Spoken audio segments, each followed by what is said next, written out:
안녕하세요. 거저씨입니다. 2025년 새해가 밝았습니다. 그럼에도 불구하고 우리나라에 지금 공권력이 제대로 작동하는 건가? 요즘 아주 힘든 시기를 의아해하면서 국민으로서 참 힘들게 보내고 있는데요. 그럼에도 불구하고 또 기사를 한번 또 읽어보시지요.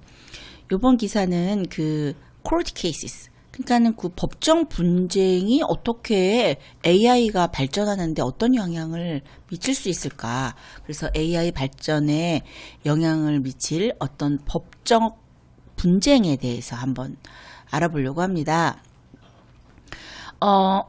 Prepare for worldwide wrangle over copyright and deepfake and more 이렇게 되는 건데요. 그러니까는 저작권, 그다음에 뭐 딥페이크 이런 등 그런 법정 랭글 그러면은 분쟁을 말하는 거거든요. 전 세계에 걸친 그런 분쟁에 대해서 이제 준비해보자라는 거거든요. 자, 그럼 읽어보시겠습니다.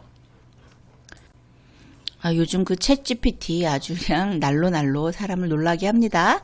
이렇게 Generative Artificial Intelligence, 이렇게 생성형 AI가 seemed like a near magical tool, 거의 뭐 매직에 가까운, 마법에 가까운 도구로 생각이 듭니다. 왜냐하면 뭐 creating new and original content in unlimited quantities, 무한정, 아주 그냥 무한한 양의 콘텐츠를 생성을 해냅니다. 아주 그냥 뚝딱뚝딱. 그래서 거의 near magical tool로 생각이 들어요. 이렇게 생각하는 반면 또 한편에서는 it is a scam, 사기다, 스캠이다.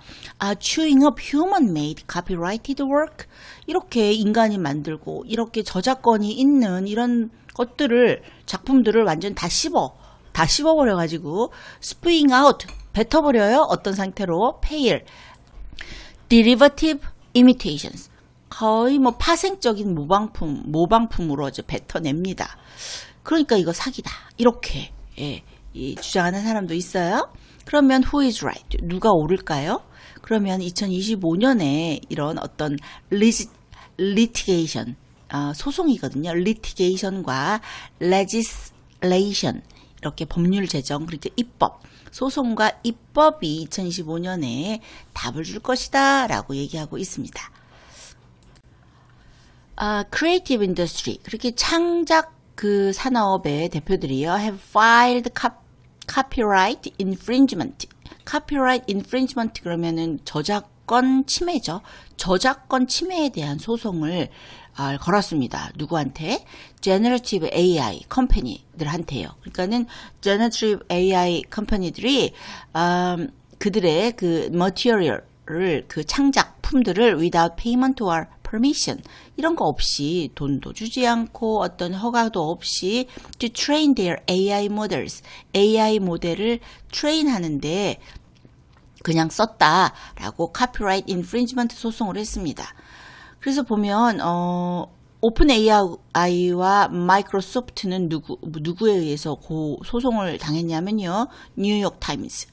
엔트로픽 같은 경우는 유니버셜 뮤직 그룹에 의해서 이제 소송을 당했습니다. 그리고 영국의 브리튼의 스테빌러티 AI는 Getty Image로부터 소송을 당했습니다.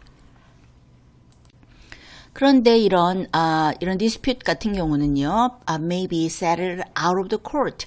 그러니까 out of court,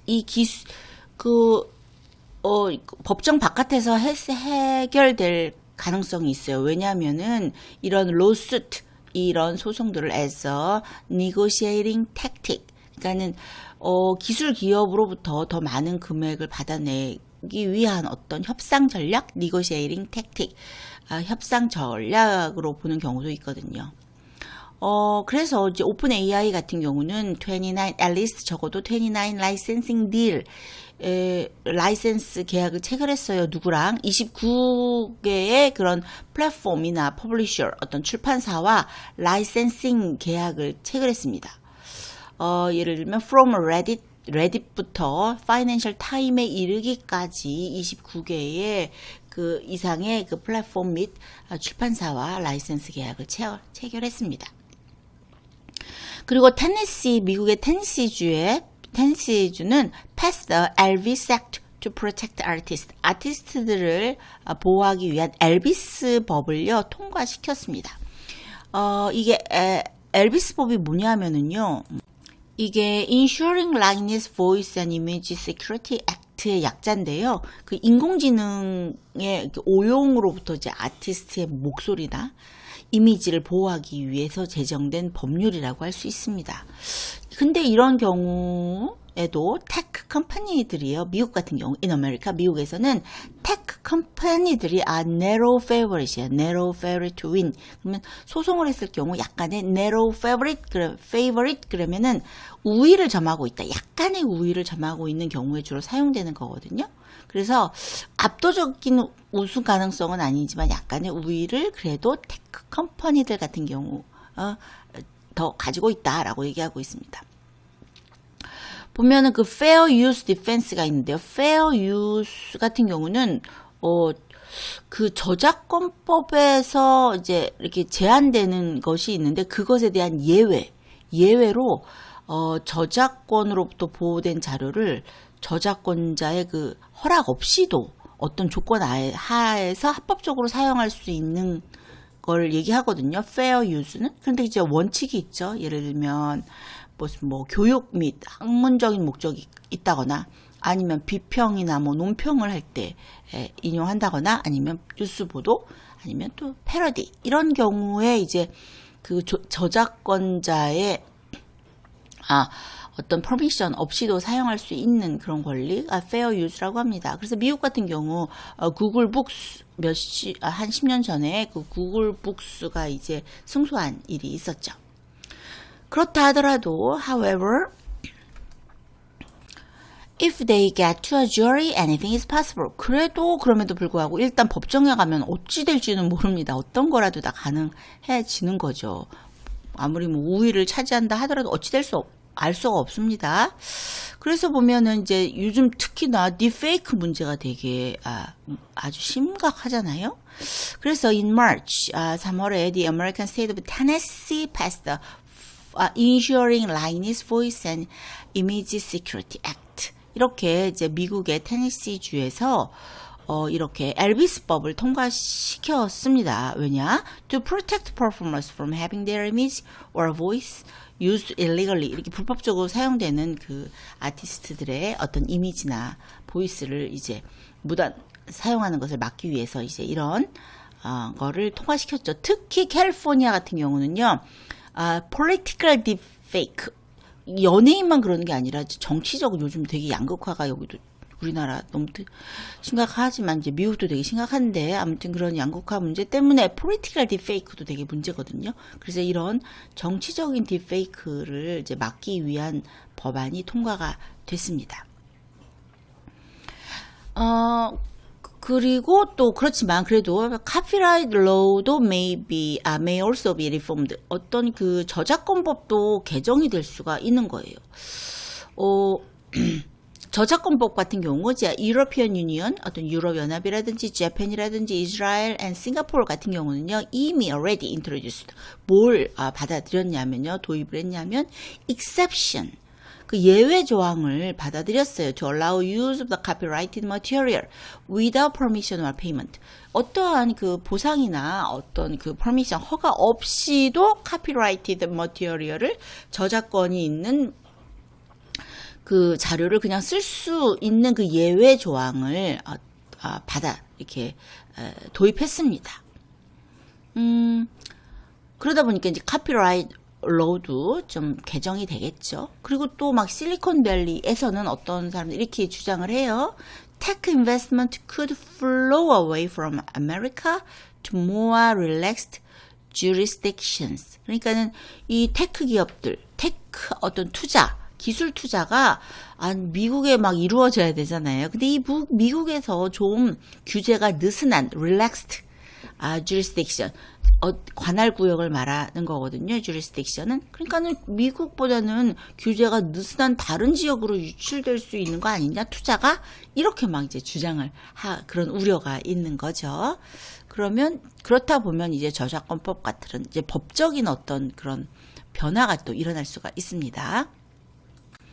그러다 보니까 이제 기술 기업의 문제도 입장도 있고 또 그 창작을 하는 그런 사람들의 그 입장도 있잖아요. 그럼 이제 emerging compromise 이제 떠오르는 그런 대안이 뭐냐, 그죠? 협상 이 이제 있는데 그게 뭐냐 하면은 tech companies will have to find ways to allow copyright holders to opt out of having their content used for training. 그 저작권 보유자가 자신의 콘텐츠가 AI 훈련 데이터에 사용된다라는 것을 거부할 수 있는 옵션, opt out, 그럼 선택적으로 제외되다 이런 건데 이런 선택권이 그런 선택권을 제공해야 된다라는 거죠. 저작권 보호자가 내 거는 이런 거에 이렇게 쓰면 안 돼요 라고 하는 어떤 선택권의 옵션이 제공되어야 하고 그 어떤 그 트레이닝 하는데, 두 번째는 그 이런 테크 기업들이 to make AI tool better, 이 AI 툴을 더 잘 만들어야 된다라는 거예요. 어떻게? at handling abstract concept, 어떤 추상적인 개념도 핸들링 할 수 있도록 잘 만들어야 된다는 거죠. 그냥 들어갔다 그대로 나오는 이런 카피라이트된 그런 저작권이 있는 그런 자료들을 그냥 이렇게 끄집어내잖아요. 지금 AI는. 근데 그런 거 하지 말고 그런 거 없이 abstract concept, 이렇게 추상적인 개념도 이렇게 할 수 있어야 된다. 그렇게 하도록 저작권으로 보호된 자료를 단순히 그냥 반복하거나 복사하지 않는 그런 AI 기술이 더 better, 더 좋은 기술이 개발되어야 된다라고 얘기하고 있습니다. 결론은 커다랗게 잘 모르겠는데, 이렇게 법적인 문제가, 법적인 어떤 시각 이런 것들이 이제 슬슬 대두되고 있는 것 같습니다. 그래서 이런 컴프로마이즈, 서로 이렇게 타협할 수 있는 어떤 접점을 찾겠죠? 법적으로도. 이렇게 AI와 AI의 발전과 어떤 법적인 소송과의 시각에서 한번 기사를 읽어봤습니다. 오늘도 저와 함께 공부하시느라고 수고하셨습니다.